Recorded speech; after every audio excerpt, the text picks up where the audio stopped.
السلام عليكم حبيبات قلبي، مرحبا بكم في قناة وصفات بيتي. اليوم غادي نديرو مع بعض هاد الساندويشات اللي يجو خفاف كالقطن، خاويين من الداخل بطريقة سهلة ومكونات بسيطة. غادي نرافقهم مع واحد الصلصة تجي بزاف بنينة، الصلصة اللي يعتمدوها لي فاست فود، تعطيها طعم رائع. تبعوا معايا الوصفة وطريقة التحضير للأخير. بسم الله. هنايا غادي اول شيء نبدا بالدجاج تاعي. غادي نتبله ونخليه يرتاح في الثلاجه باش يعطيني. شوفوا القلب اللي درته لكم باش تعرفوا باللي راكم في القلب. الدجاج هنا مقطع قطع صغيره. غادي نزيد معاه علبه ياغورت طبيعي.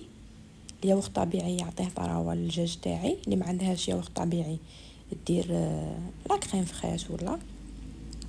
غادي نتبله هنايا بثوم بودره. اللي ما كاش عندها الثوم بودره متوفر دير حبه ثوم تربيها عادي. ندير معاها توابل الدجاج، نزيد معاها ملعقه كركم، ملعقه فلفل اسود، ملعقه من الزعتره يعطيها طعم رائع للدجاج تاعنا، يوالمه بزاف. الزعتره توالم بزاف الدجاج. ملعقه من الموطارد، نزيدو معاها قليل من الملح، ما نكتروش الملح باسكو لا موطارد تجي مالحه. غادي نديرو هنايا زيت او زيت زيتون باش يتجانسوا المكونات مع بعض مليح. غادي نزيد ملعقه خل ابيض، اللي ما عندهاش دير عصره تاع ليمون ولا تكتفي بالخل نورمال عادي. انا غادي نخلط هنا المكونات مليح، نخليهم يتجانسوا، نديرهم في الثلاجه يرتاحوا قبل ما نطيبهم باش يجوني بنان ويجوني معطرين، يشربوا كاع هذوك التتبيلات. غادي نديرو هنايا هاد الصلصه تاع لي ساندويش اللي يخدموا بها لي فاست فود، تجي رائعه في الطعم. درت كاس زيت، حبه بيض، شويه معدنوس وحبه ثوم عفوا. ملعقه هريسه اختياريه، اللي تبغي ديرها اللي تبغي ما ديرهاش، بصح تعطيها طعم رائع. ملعقه من الموطارد، 2 ملاعق اكل من الخل، ونديروا معها القليل من الملح ونطلعوها بالبغا ميكسور. البغا ميكسور اللي يكون في قاع البول تاعنا، ما نطلعوش حتى نشوفوا المكونات تجانسوا. نطلعوا لي بغا تاعنا ميكسور، ما تديش منك بزاف وقت، 2 دقائق وانتي خدمتي صلصه بنينه وبمكونات سهله دايرتها في دارك، خير من هذوك الصلصات اللي نشروهم من برا معمرين مواد حافظه. كيما هكا خلطه زوج تكون الصلصه تاعنا وجدت.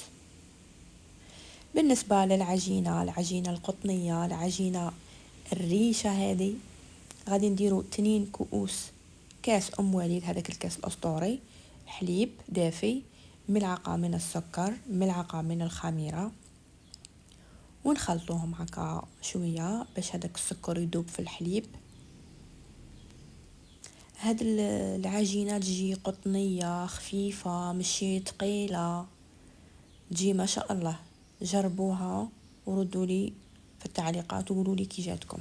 انا زدت معاها ربع كاس من الزيت، بياض بيضاء اختياري، انا غير باش هذاك الصفار نديره في الوجه باش ما يبقى ليش هذا البياض، زدته مع الوصفه. ملعقه من الملح، ونخلط المكونات تاوعي ونلمهم بالفارينه كما هكا. خلطوا المكونات جيدا باش السكر يذوب والملح يذوب، ونديروا الفارينه تاعنا. غادي نبدا. انا استعملت هاد الاكواب يرفدوا حوالي 250 مليلتر، هذا الكوب الاول والكوب الثاني، ونخلطه كما هكا. اللي عندها البيتخان تستعمل البيتخان، اللي ما عندهاش بيتخان تستعمل يديها، ماشي حاجه بالخوف توجد هذه العجينه ما تشتش كاع. هذا الكوب الثالث والرابع، ونعاودو نخلطه ونزيدو الكوب الخامس ونلمو العجينه تاعنا. انا في هذا المرحله غادي نلم بيدي كما هكا. لموا العجينه تاعكم بكل سهوله، خلوها طريه تتلاصق ماشي ناشفه بزاف. انا هنا راهي تلاصق لي بزاف، غادي نزيد معاها حوالي 2 ملاعق من الاكل من الفرينه. انا جاتني كاع حوالي 5 اكواب وشويه كيما راكم تشوفوا. في الاخير هنا غادي ندير لها هذه الملعقه تاع الزبده تعطيها طراوه، تعطيها طعم شباب. غادي ندخل كاع هاد الزبده. في الاول هنايا غادي تشوفوها باللي بدات تتلاصق وكاع عادي، دوك من بعد تعاود تتلايم معكم. غادي نلمها كيما هكا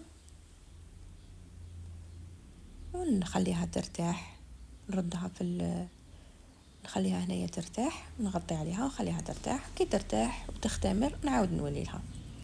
هنا بعد ما خملت لي العجينه غادي هنايا نهود لها كاع الخمور هذا تاعها كيما هكا. شوفوا العجينه كي راهي رطبه طريه خفيفه، ما تنشفوهاش ما تيبسوهاش شيرات. كيما قلت لكم 5 اكواب وشويه. شوفوا العجينه كي جات شابه. هنا غادي نقطعها هكا قطع متساويه. اللي عندها الميزان تستعمل الميزان، انا ما كاش عندي الميزان هنايا، راني ندير غير هكا بالتقريب. اللي صغيره راني نزيد فيها واللي كبيره راني نقص منها. غادي كاع نساويهم ونحطهم. صلوا على النبي صلى الله عليه وسلم افضل السلام. انا جاتني هنايا حوالي 12 حبه.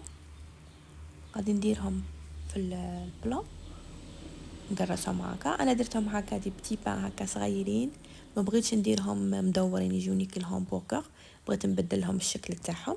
نقرصهم كيما هكا، قرصوهم تخلوهم شغلات. شي لا خليتوهم غلاض يجوكم تقال ومعمرين بالباب من الداخل. كيما هكا قرصوهم نغطيهم نخليهم يرتاحوا. كي يختمروا راني نعاود نولي. هنا بعد ما اختمروا وضاعف الحجم تاعهم راني ندهن فيهم بهذاك الصفار البيض وقليل من الحليب. وغادي نزينهم تزيين اختياري من الفوق. كل وحده وتزين شعرها في دارها وش يبغوا وليداتها كيما هكا. نكون ديجا محضره الفرن تاعي على درجه 200 درجه من قبل 15 دقيقه ولا نديره يسخن. ونطيبهم كي تشوفيهم احمروا من تحت شعلي لهم من الفوق. كل وحده والفرن تاعها، كل وحده وتعرف الفرن تاعها. غادي نطيبهم ونعاود نولو. شوفوا بعد ما طابوا لي كي جاو محمرين، جاو خفاف. شوفوا ما شاء الله جاو خفاف. انا هنا غادي نعمرهم معكم. هذيك انا قليت البطاطا وقليت الدجاج تاعي. هذيك المرحله ما درتها لكم باسكو على بالي بلي تعرفوا قاع تقلوا البطاطا وتقلوا الدجاج. الدجاج تاعي جا طري، جا ما شاء الله ما جاش قاصح. شوفوا جا طري. غادي نرافقه مع هذيك الصلصه الشابه اللي خدمناها بطريقه سهله، مكونات بسيطه تخدميها في دارك افضل من تشريها من المحلات.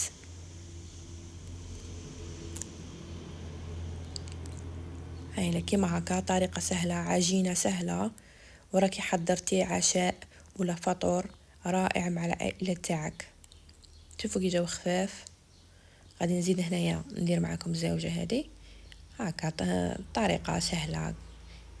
ما بغيتش انا نرافقها مع السلطه ومع الطماطم. العائله تاعي ما تبغيش هذيك السلطه والطماطم.